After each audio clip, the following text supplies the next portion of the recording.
إن الحمد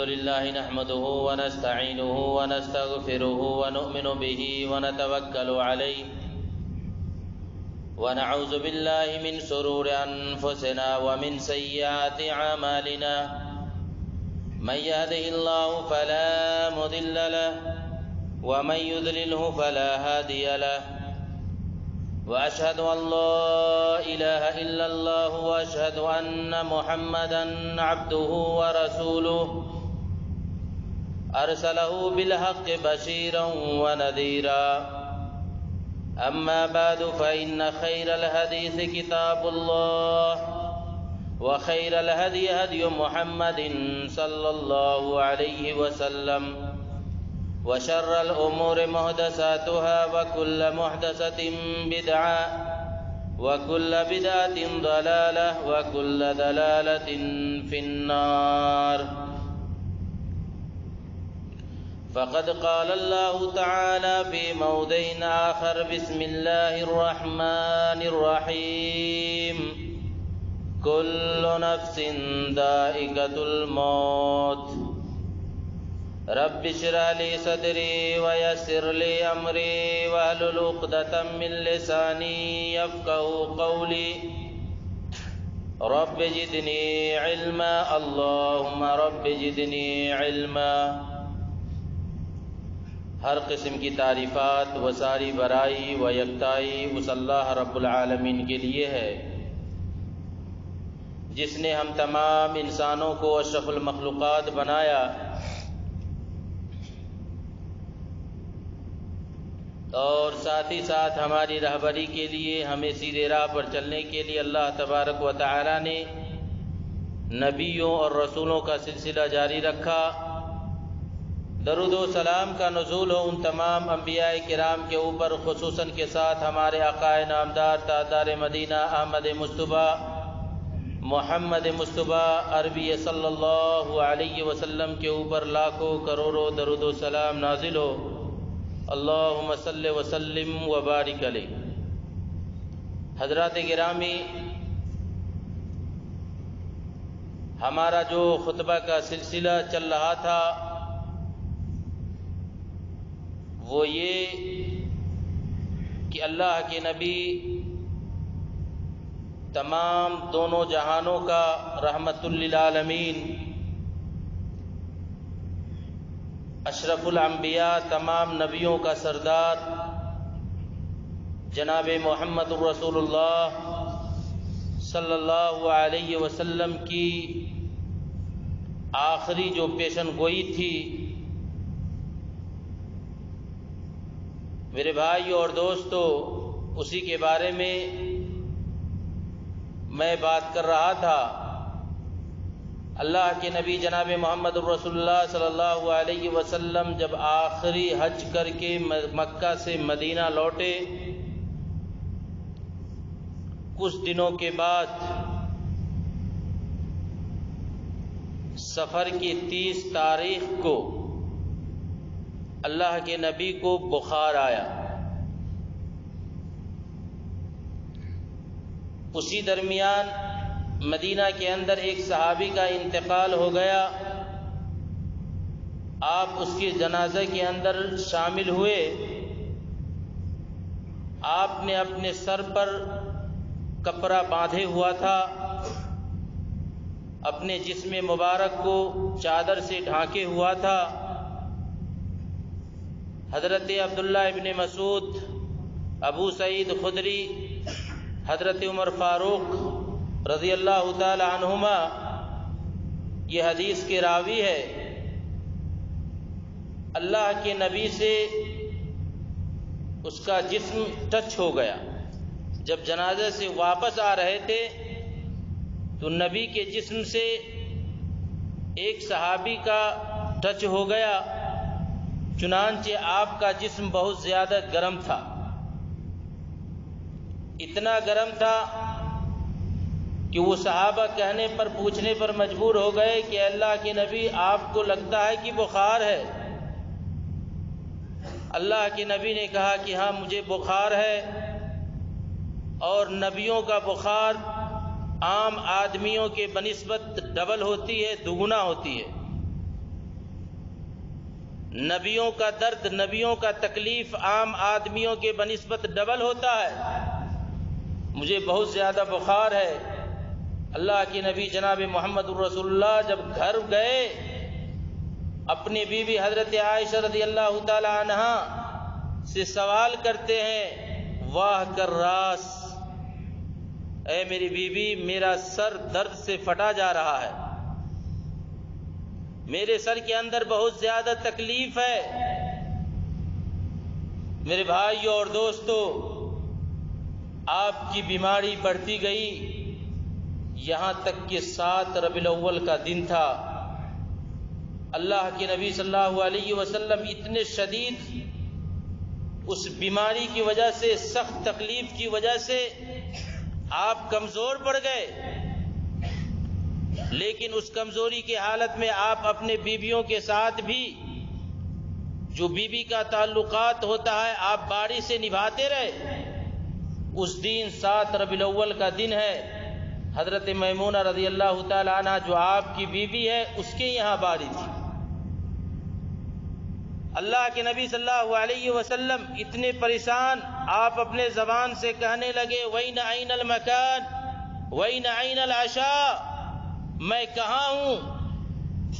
آپ اتنے پریشان ہو گئے، پھر آپ اپنے تمام بیویوں سے اجازت طلب کی کہ میں چاہتا ہوں کہ تمام بیویوں سے میں اجازت طلب کرتا ہوں کہ میں حضرت عائشہ رضی اللہ تعالی عنہا کے پاس رکنا چاہتا ہوں۔ تمام بیویوں نے اجازت دے دی۔ آپ میمونہ کے گھر ہیں، آپ حضرت عائشہ حدیث کے راوی ہے، بخاری کی روایت ہے کہ اللہ کے نبی صلی اللہ علیہ وسلم چل نہیں پا رہے ہیں، اتنی تکلیف ہے بدن کے اندر۔ آپ نے صحابہ کو بلایا، جس کے اندر فضل ابن عباس اور حضرت علی مرتضیٰ رضی اللہ تعالی عنہ، یہ دونوں آپ کے دونوں بازوؤں میں اٹھایا، یعنی دونوں سائڈ سے آپ کا سہارا بنا۔ حضرت عائشہ بیان کرتی ہے، جب گھر سے نکلا اور مسجد نبی کی طرف لے جا رہے تھے، اللہ کے نبی کا پیر جسم کے اوپر ٹھہر نہیں سکتا تھا، آپ کا پیر جسم سے لگڑ کر چل رہا تھا، اتنی کمزور ہو گئے تھے آپ۔ 7 ربیع الاول کا تاریخ ہے، مغرب اور عصر کا وقت ہے، اللہ کے نبی کو مسجد نبی کے اندر لے جایا جاتا ہے، آپ کو مسجد نبی کے منبر پر بیٹھا دیا جاتا ہے۔ مغرب سے پہلے، عصر کے بعد اللہ کے نبی صلی اللہ علیہ وسلم تمام صحابہ کو بلاتے ہیں اور آپ ایک زبردست خطبہ دیتے ہیں۔ آپ ایسا خطبہ دیتے ہیں، صحابہ کہتے ہیں کہ اللہ کے نبی صلی اللہ علیہ وسلم ہمیں ایسی ایسی اہم باتیں بتائی جو کبھی اس سے پہلے نہیں بتائے تھے۔ صحابہ کرام بالکل سناٹے کی طریقے سے بیٹھ گئے، اور اللہ کے نبی نے آخری وقت میں جو خطبہ دیا یہ بہت ہی قابل تعریف ہے۔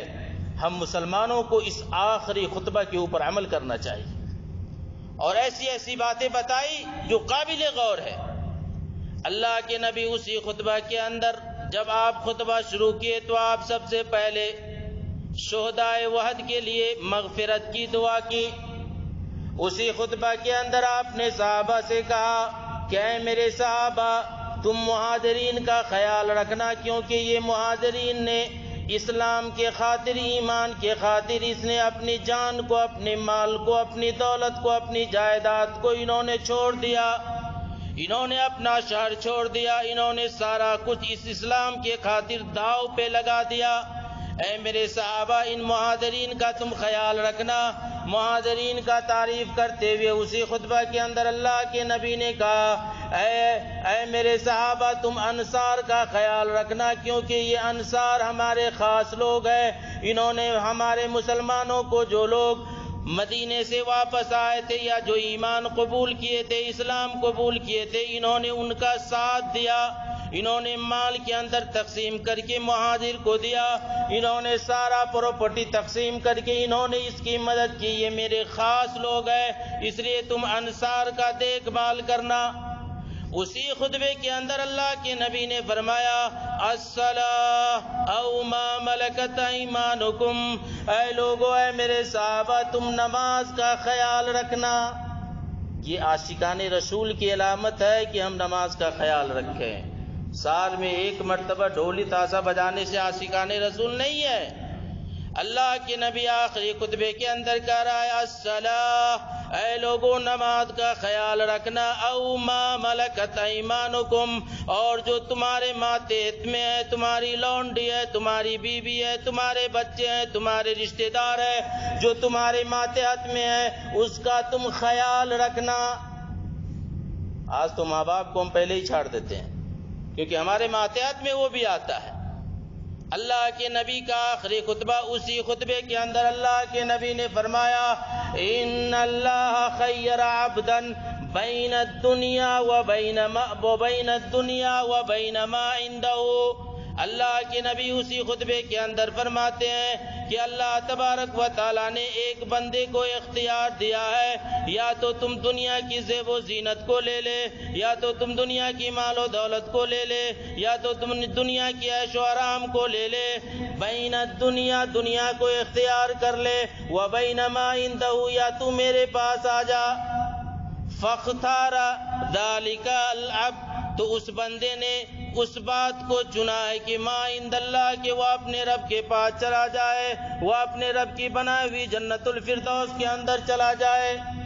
جب اللہ کے نبی نے یہ بات جب صحابہ کرام کے سامنے فرما رہے تھے، قال، راوی کہتے ہیں فبقى ابو بکر زور سے رونے لگے، ہچکچانے لگے، اتنے رونے لگے کہ ابو بکر اپنے زبان سے کہہ بیٹھے فدینا بآبائنا و امہاتنا، اے ہمارے نبی، ہمارے ماں باپ آپ پر قربان ہو۔ جب حضرت ابو بکر رونے لگے لعجبنا لبکائہ، صحابہ کرام بیٹھے ہوئے تھے، اس نے کہا کہ دیکھو ابو بکر کیوں رو رہا ہے، اللہ کے نبی تو عام لوگوں کی بات کر رہا ہے، اللہ کے نبی تو یہ کہہ رہے ہیں کہ ایک بندے کو اللہ نے اختیار دیا ہے، اس کے اختیار میں ہے کہ وہ جو کر لے۔ لبکائہ، ابو بکر کیوں رو رہا ہے؟ کیا ابو بکر کا دماغ تو خراب نہیں ہو گیا؟ کیا اس کی دماغ تو سٹیا نہیں گیا؟ صحابہ کرام ادھر ادھر بولنے لگے، چنانچہ ابو بکر رو رہے ہیں۔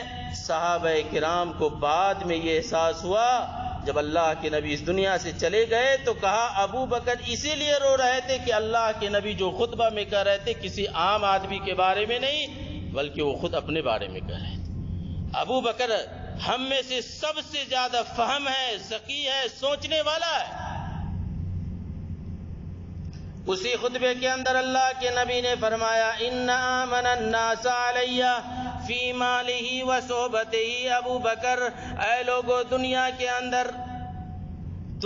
اندر اگر کسی نے ہمارے اوپر سب سے بڑا احسان کیا ہے اپنے مال کے ذریعے، اپنے اولاد کے ذریعے، فی مالہ، اپنے مال کے ذریعے، و صحبتہ، اپنے وقت کے ذریعے، وہ ہے ابو بکر۔ اے لوگو مسجد نبی کی جس کے گھر سے جو دروازہ لگی ہوئی ہے، کھڑکی لگی ہوئی ہے، آج سے ان کے لیے یہ دروازہ اور کھڑکی بند ہے، لیکن ابو بکر کا جو کھڑکی اور دروازہ لگا ہوا ہے وہ بند نہیں ہو سکتا۔ وَلَوْ كُنْتُ مُتَّخِذًا خَلِيلًا، اے لوگو اگر دنیا کے اندر کوئی اپنا خلیل چنتا تو میں ابو بکر کو چنتا۔ لَأَتَخَذْتُ أَبَا بَكْرٍ خَلِيلًا، تو میں ابو بکر کو چنتا، لیکن یہ ابو بکر تو دنیا کے اندر ہمارا ساتھی ہے، ہم اس کو خلیل چنتے، اس کا ہم معاوضہ نہیں دے سکتے انہوں نے ہمارے لیے بہت کچھ کیا ہے، اللہ اس کا معاوضہ دے گا۔ آج ابو بکر کو لوگ گالی دیتے ہیں۔ اسی خطبے کے اندر اللہ کے نبی نے فرمایا اخرجوا من اليهود والمشرکین من جزیرۃ العرب، اے لوگو اس جزیرہ عرب کے اندر، اس سعودی عرب کے اندر، مکہ مدینہ کے اندر کسی یہودی کو پناہ نہ دینا، اس مدینہ کے اندر کسی مشرکین کو پناہ نہ دینا جو شرک کرنے والے ہیں، جو قبر کے پجاری ہیں۔ آج دیکھتے ہیں یہی اللہ کی نبی کی مسجد نبی کے اندر دعا تھی کہ آج بڑے بڑے پگڑی والوں کی یہاں کوئی گزارا نہیں ہے، جو سب سے بہتر جگہ ہے، پوتر جگہ ہے، اچھا جگہ ہے، آج اس کا گزارا نہیں ہے۔ یہ اللہ کی نبی کی خصوصی یہ خطبہ تھا جو مسجد نبی کے اندر دیا تھا.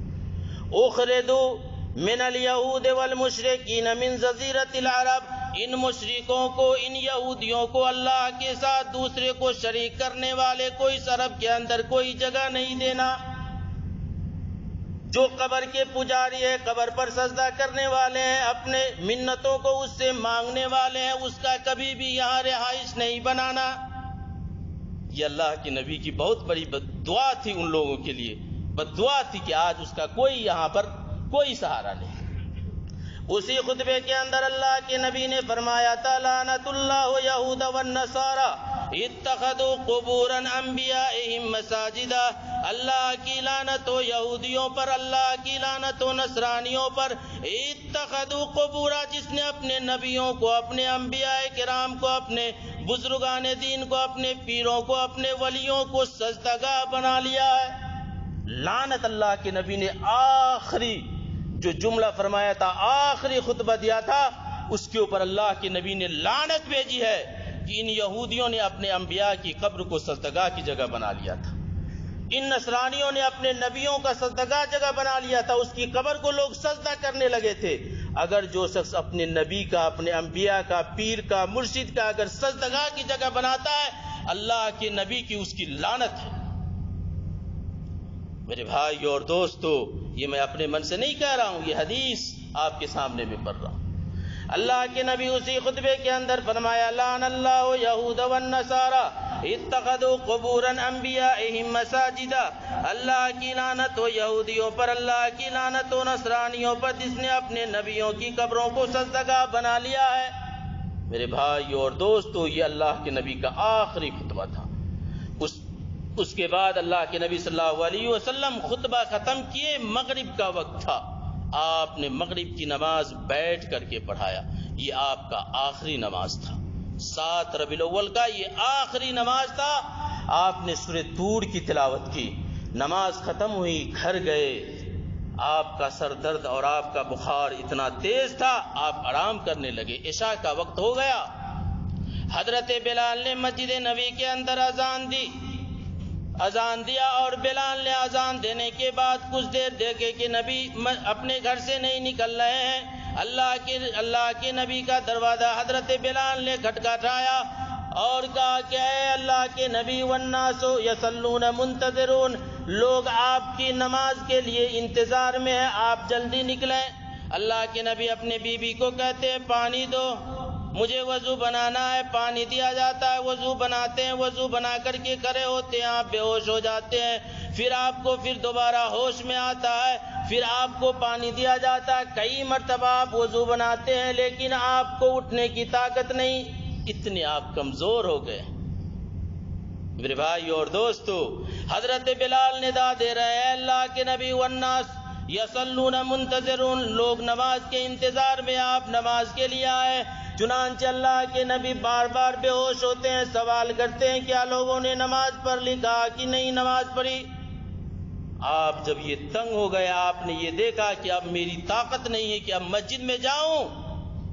آپ نے کہا مرو بصلاۃ، اے لوگوں مرو ابا بکر بصلاۃ، مرو ابا بکر بصلاۃ، اے لوگوں حضرت ابو بکر کو حکم دو کہ وہ لوگوں کی نماز پڑھائے.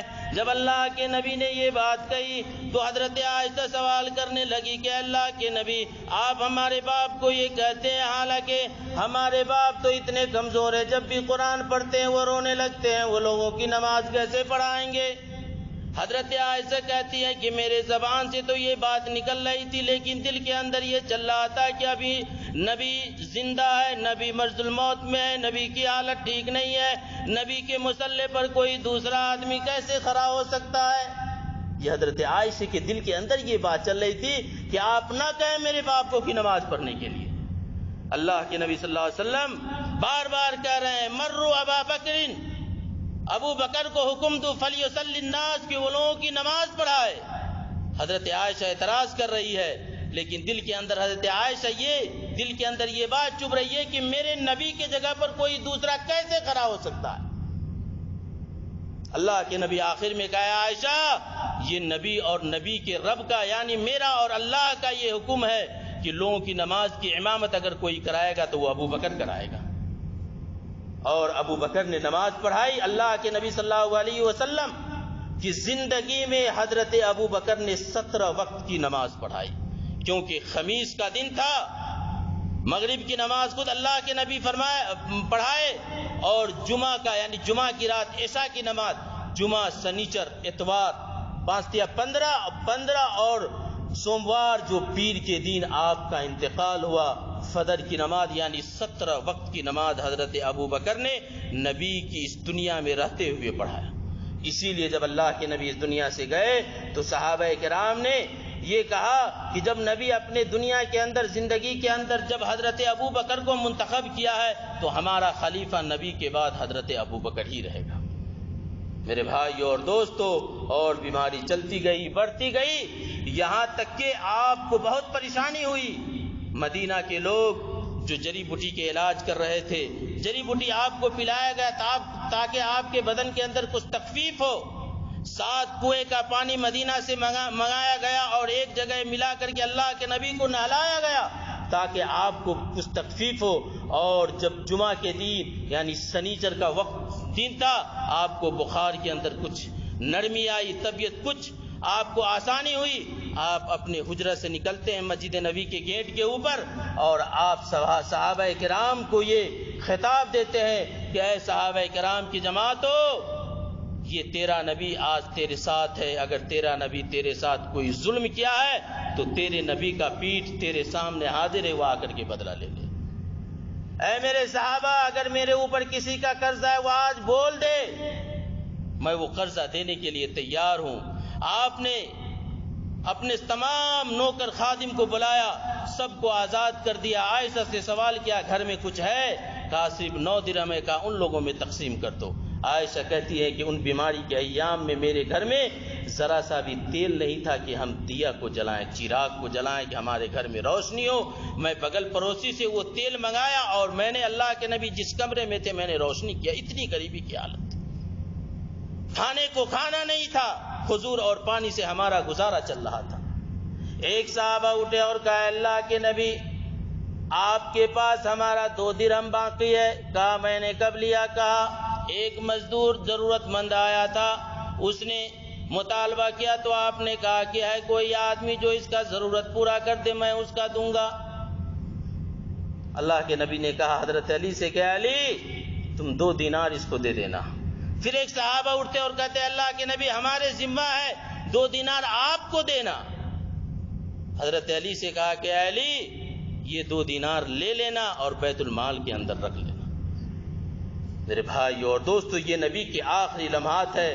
اس کے بعد آپ کے بیٹے، آپ کی بیٹی کلیجہ کا ٹکڑا ملنے آئے، انشاءاللہ یہاں سے اگلے خطبہ کے اندر میں آپ کے سامنے میں پیش کروں گا۔ اللہ سے دعا ہے کہ اللہ تبارک و تعالی ہم تمام لوگوں کو نبی سے محبت کرنے کی توفیق عطا فرمائے۔ اے اللہ تبارک و تعالی ہم جس نبی کے امتی ہے، اے اللہ اس نبی کے فرمان کے اوپر عمل کرنے کی توفیق عطا فرمائے۔ اے اللہ تبارک و تعالی ہمیں عمل کر کے جنت الفردوس کے اندر اعلیٰ مقام بنا دے۔ اے اللہ تبارک و تعالی ہم انسان ہیں، ہم سے غلطی ہو جاتی ہے، اے اللہ تبارک و تعالی تیرے گھر میں تیرے سامنے اے اللہ ہم اپنے گناہوں کی طلبگار ہے۔ اے اللہ تو غفور الرحیم ہے، علیم بذات الصدور ہے۔ اے اللہ تو ہمارے گناہوں کو معاف کر دے۔ اے اللہ تبارک و تعالی ہم میں جو بیمار ہے اللہ اسے صحت یابی عطا کر دے۔ اے اللہ جو پریشان ہے ان کی پریشانی کو دور فرما۔ اے اللہ جو مقروض ہے ان کی قرض کی ادائیگی کا سامہ پیدا کر دے۔ اللہم اعز الاسلام والمسلمین واذل الشرک والمشرکین ودمر اعداء الدین۔ اللہم انی اسألک العافیہ فی الدنیا والآخرہ۔ اللہم انی اسألک العفو والعافیہ فی دینی ودنیائی واہلی ومالی۔ اللہم استر عوراتی وآمن الرواتی۔ اللہم احفظنی من بین یدی من خلفہ وعن یمینہ وعن شمالہ ومن فوقہ واعوذ بک ان اغتال من تحتہ۔ ربنا آتنا فی الدنیا حسنۃ وفی الآخرۃ حسنۃ وقنا عذاب النار۔ اللہم انی اعوذ بک من البرص والجنون والجذام ومن سیء الاسقام برحمتک یا ارحم الراحمین۔ بارک اللہ لنا ولکم فی القرآن العظیم ونفعنا بالآیات والذکر الحکیم۔ انہ تعالی جواد کریم بل الرؤوف الرحیم۔